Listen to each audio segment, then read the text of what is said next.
निहाती भाव में प्रसंगटी अत्यंत संवेदनशील आउ काली मंदिर पाखे नुह काली मंदिर पाखे मद दुकान नुह मु भावुची चांदवाली अंचल मतठू आरंभ करते मद दुकान पूजा समय बंद हवा दरकार जदि प्रशासन से हस्तक्षेप करता ये आराम से हो पारंता आउ खाली किछि नहले जदि पूरा सबुदिन दिन तमाम बंद कर पारुनी संध्या 6टा पर एटलिस्ट मद दुकान बंद हेले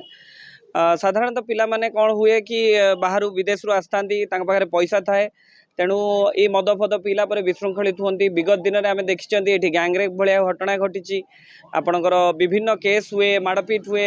छोट छोट घटना को नहीं मद्यपान कलापर युवक मैंने उत्तेजित होता निहाती भाव में प्रशासन को मुझे विगत वर्ष भी कही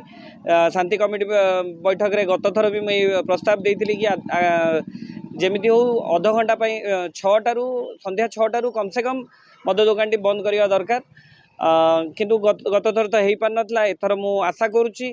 कलेक्टर महोदय को भी आपण माध्यम गुहारी करुच्ची कि मद दुकान बंद कले निहाती भाव में आम मानकर ये जो श्रृंखलित वातावरण गोटे रही काली पूजाटी बहुत सुखरे माने बिना अघटन घटीज।